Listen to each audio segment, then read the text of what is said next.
Ladies and gentlemen, you all know my first guest from Magnum P.I. Currently, he's on Broadway in 1,000 Clowns, and he is a very good sport to come help us out. Please welcome Tom Selleck.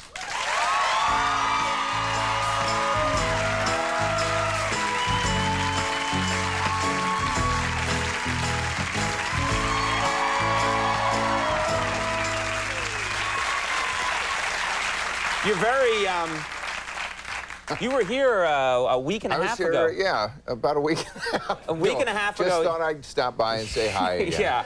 It's like you're auditioning to be my sidekick or something. A semi-regular. Yeah, which would be a very weird show.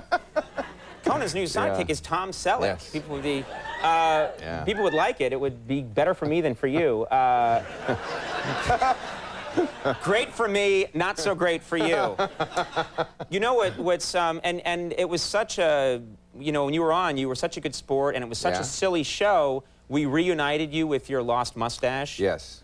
Yeah. And I don't know if any, I mean, I don't know if you saw this one, but you played along, you had lines in it, you had an emotional reunion with your mustache. That wasn't my real mustache? No. No.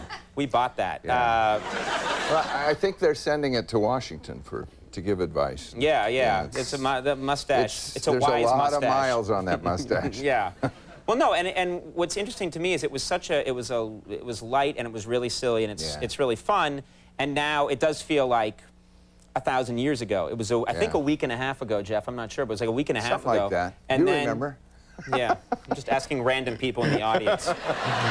Someone who are busy trying to figure out who I am. Yeah.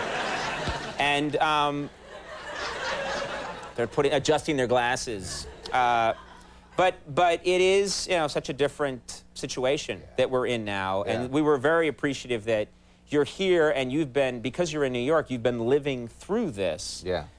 For the last week and a few days. Well, actually, we probably kind of confronted the same things, because we went back to work last Thursday. On the play. On the show, and I think you went back to work, what, Monday?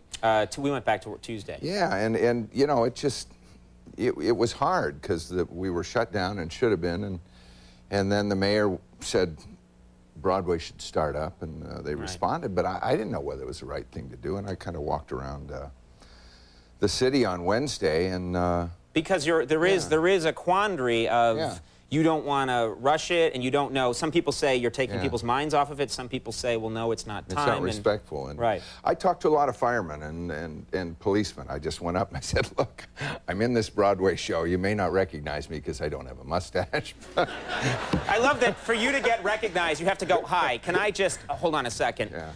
Okay.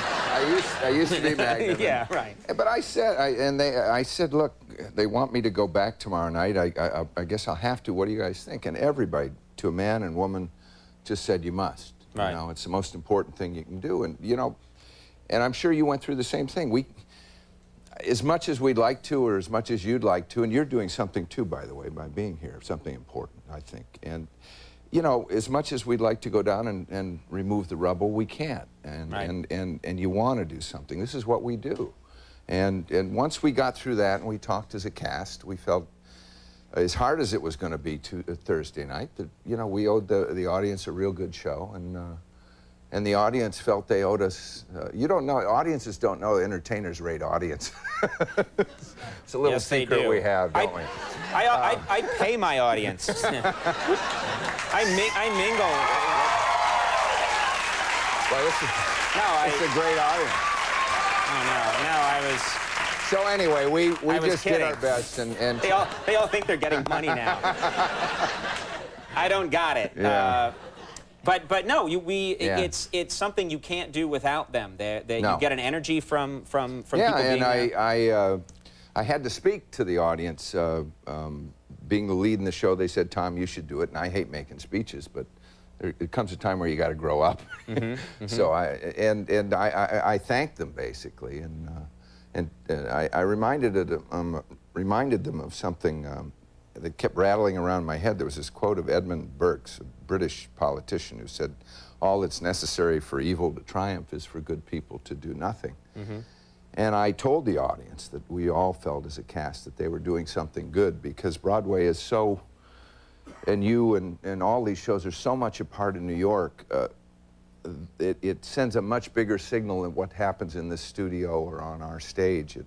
It really lets, I think, as the mayor wanted, and for the people of New York, I think they wanted it, that we send a much larger signal to America and to the good people of the world that this kind of evil can't defeat us. So, thank you. Yeah. Thank you for coming. You have, what I thought was interesting, I did not know this about you, but you have had experience. You used to be in the National Guard, is that right? Yeah, I was. You were in the National, you've had experience with bad situations. In the turbulent 60s, actually, and I was in a lot of civil disturbances and riot situations and disaster situations, certainly much smaller. As someone, in the National Guard? As a guardsman, yeah. Because some people were in that, you know, and I'm not making a joke, but when you say in the 60s you were part of a riot, you could be on either side. Yeah, very much so. But, you know, when this happened, everybody said, what were you thinking about? I don't know what I was thinking about, and it doesn't really matter. I had a lot of microphones stuck in my face being a celebrity, but I did think, having been in those situations, I said, I don't know what's going to happen in this city. We might have martial law, we might have a curfew, there's going to be shortages, there's going to be gouging, there's going to be looting. None of that happened. And it speaks so well of this city that I, maybe as a tourist or as a part-time resident, have taken for granted.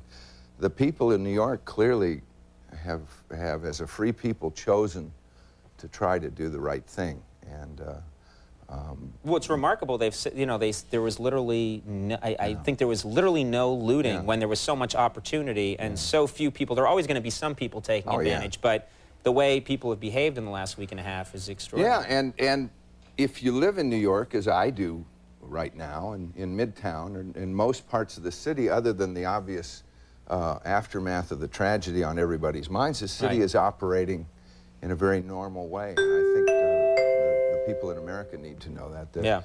As the mayor said, people need to come here and spend some money, go to the theater. Which brings up a good point, because when you were on a week and a half ago, I started asking you, well, what are you doing? And you said, I stay in my hotel room, and it's expensive. The room service, this is Tom Selleck saying it's expensive. The room service is expensive, so I have a little egg cooker in my room. I do. I have a And you had a hot plate. Have a hot plate. And I was thinking, you know, it's the ballad of Hobo Joe. I mean, you're... Well, you have a cigar on a little toothpick? You know, you probably can't pay the mortgage doing a play, so I actually do have a cigar and a toothpick. That's another story. Do you have the gloves with the fingers cut off? And but the waffle maker was a bust. You know, I bought that frozen waffle mix once, and no, you don't buy frozen waffle mix. You buy frozen waffles and reheat them. Yeah, but I don't. I got a mini kitchen. Yeah, well, that's what I discovered, and now I got. You are hopeless, my friend. I got this waffle maker, and that didn't work. But boy, the toaster, the egg cooker, the little hot plate.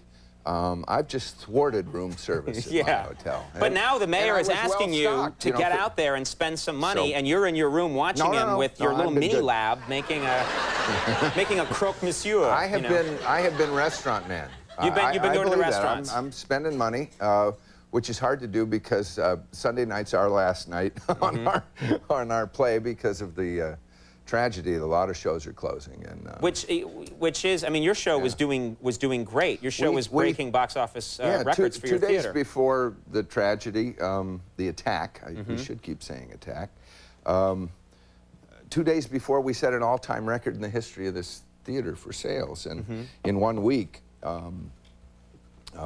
they had to decide that we weren't getting enough attendance to go on, and if a show is successful as ours, that could change in 1 week. It just shows the precarious position Broadway's in, and I do feel, and I meant that to the audiences, that we are sending a much bigger signal, and I just wish there was some way. I'd love to see my family. I'd love to be home, but I don't want to leave New York for that reason. In particular, we may have to, but right now Broadway is really going to rely on New Yorkers and the surrounding vicinity because the tourists aren't coming. And I think if New Yorkers and all those good people know that, they may support their theater because it sends a huge signal throughout the world. It's not just good for the theater. Last night I went out to dinner, and I haven't had a lot of opportunity to do that. I went out to dinner, and what's nice is when you are with other New Yorkers, Yeah. and you're sitting with them and you're talking to them, people are conversing in a way that they haven't conversed before. You get this sense of community. I think people going to a theater, it's obviously good for the Broadway show, but there's just a good sense of community that we're not afraid and we're out doing something together. Well, you know, I think something like this, you know, there are moments of clarity in life, and certainly this was one for almost all Americans and most good people in the world. And, you know, we need to remember this. Not only, there's a reason they said remember Pearl Harbor, and I think it's those moments of clarity. But we also need to remember what has happened since then. Right. And the incredible discretion and the nobility of the citizens of this community. What they've done is extraordinary, and they're doing the right thing. And all they need to do is they need to have a little help in finding out what the right thing to do is, and New Yorkers just go for it, which has been great. Well, we really appreciate your coming out, because, as I said, we called you at the last minute, and it's no small thing, and you went out of your way to come over here, and you left your egg cooker plugged in. And I left my egg cooker. Well, it's your actually frozen waffle mix unattended. I'm concerned with my utility bill also, so I don't leave it plugged in. Yeah, never have me to dinner. A Thousand Clowns is going to be on Broadway through September 23rd. Yeah. So go before then and see it. And I can't thank you enough. If you get done, come tonight. Tom Selleck, thank you. Thanks for doing it. Mike Lupica coming up. We'll take a break. We'll be right back.